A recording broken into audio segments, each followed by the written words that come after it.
at the White House, which is supposed to be there to solve, serious American problems, and I'll get to those serious American problems in a moment, things have just evolved into ridiculous displays of solidarity with particular interest groups, lest they be shamed by those interest groups.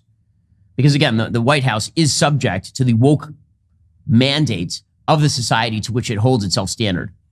So Jonathan Van Ness, from Queer Eye for the Straight Guy, I suppose, he showed up to the White House, and he arrived at the White House, was greeted by Kamala Harris at the White House.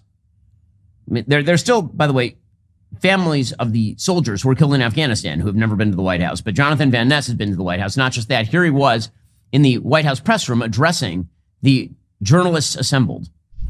Welcome today, everyone, to the White House. I'd like to briefly answer some questions.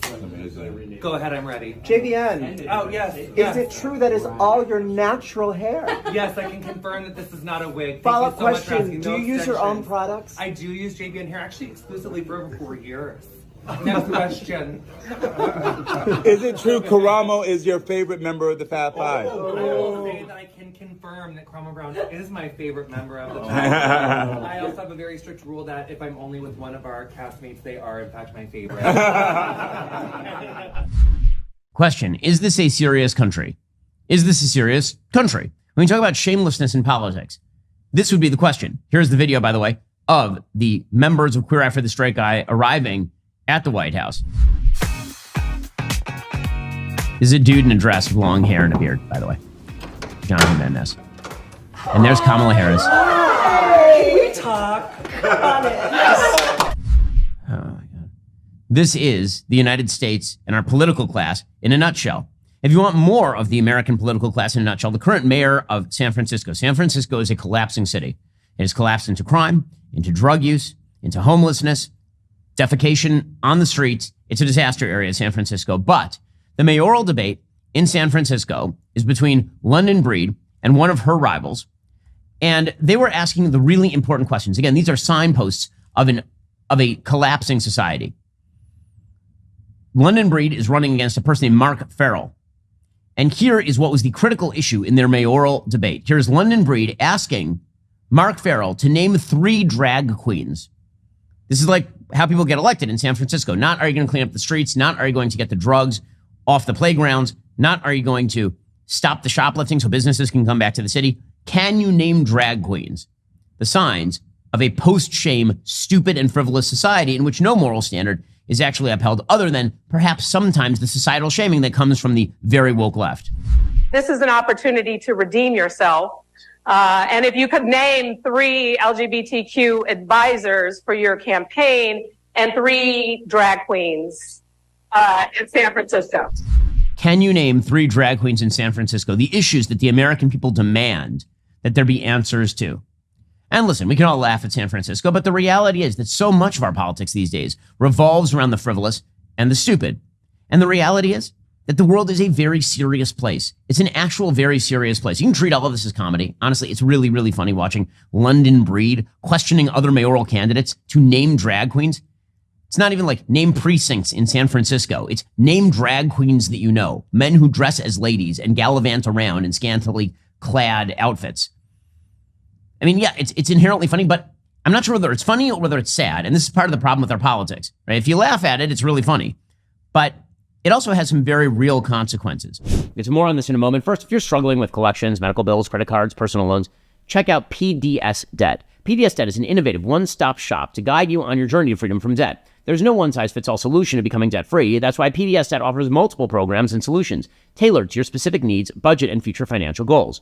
Whether you're going through a serious hardship or you just can't seem to keep up with those high interest rates on your credit cards, PDS Debt will craft a custom solution to give you instant relief and start saving you money today. If you're making payments every month on your debt and your balances aren't gone down, this program is for you. PDS Debt provides options that consolidate your debts into one low monthly payment. Not only does PDS Debt have an A+ rating with the Better Business Bureau, you'll save thousands in interest and fees and pay off your debt in a fraction of the time. PDS Debt cares about helping you get out of debt. Check out all their reviews. See how many people mention PDS Debt employees by name. It really is amazing. Right now, PDS Debt is offering my listeners a free debt analysis. It only takes 30 seconds. Head on over to pdsdebt.com/Shapiro. Get your free debt assessment today. That's pdsdebt.com/Shapiro today. Again, pdsdebt.com/Shapiro to get started with that free debt assessment today.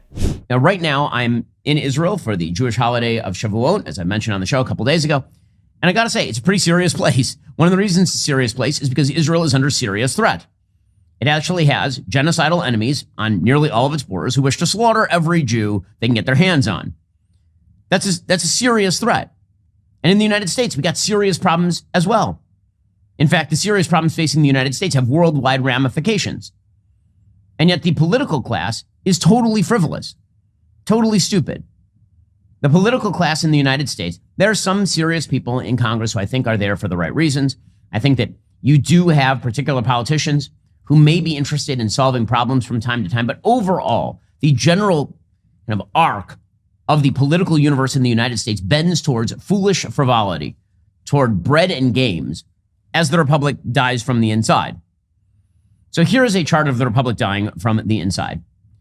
This is a chart from the Federal Reserve, and what it shows here is the federal government's national defense consumption expenditures and gross investments, that is the defense budget, and the federal government current expenditures on interest payments on our debt. Our debt now exceeds what we pay, that's the insurance payments on our debts, now exceed what we spend on national defense every year. This is a very real problem. If what we are paying to bondholders, many of whom are foreign bondholders, exceeds what we are spending on our national defense, that is the sign of an unstable and sick governmental structure. It means that we are not going to have the actual resources in order to arm up to face a hostile world, to keep the seas free. We are not going to have the ability to ensure shipping lanes. We're not going to have the ability to, for example, defend Taiwan in case of a Chinese blockade of Taiwan. A Chinese blockade of Taiwan, disrupting the semiconductor market, by the way, would amount to a global depression of extreme severity. Meanwhile, Jonathan Van Ness is at the White House gallivanting around in a dress. So, I mean, I guess that's the really, really important stuff that's happening, because obviously the post-shame society demands that you do whatever you can to pander to particular constituencies. In fact, the national debt is now so extreme that by 2034, it's going to exceed $50 trillion. $50 trillion. According to the Congressional Budget Office, they projected yesterday that the federal debt will exceed 122% of the U.S.'s annual economic output by 2034. The deficit will swell to $1.9 trillion this fiscal year and keep growing until the overall national debt hits $50.7 trillion a decade from now. That is according to the nonpartisan bookkeeper for Congress. By the way, it's going to go way higher than this, because if you think that the debt numbers that we're looking at right now are the end of the debt problem, you got another thing coming. The budget in the United States continues to expand. Medicare and Social Security are running low on funds. Within just a few years, the interest on the debt is going to exceed the payments that we owe for Social Security. Now, again, this is a bipartisan problem because our frivolous political class doesn't feel any sort of guilt-based moral impetus to solve serious problems. In fact, we were supposed to push those serious problems into next week for the purposes of winning today. And then once you win, what are the actual demands that are made upon you? They're fairly minimal. The demands of a party on its leaders, once those leaders are in power, seem to be somewhat minimal at best, particularly when it comes to the very serious issues of the day. You also have a collective action problem. In order to solve very serious problems, you're going to have to do things that are generally unpopular with the populace that looks at the impact of the policies here and now rather than 10 or 15 years from now. This is one of the reasons why we have a republic, not a democracy, because the mob, the general public, tends to think in terms of what do I want today. It is the job of politicians to telescope and balance those needs with the needs of a country in the future. But our politicians don't want to do this anymore. They've abdicated any sort of guilt-based obligation to do the unpopular thing because it happens to also be the right thing. Are you tired of the lies and the twists of the mainstream media talking points? Yeah, me too. Join me in my newest series, Fact, where I dismantle and bring truth to this tiring mainstream agenda.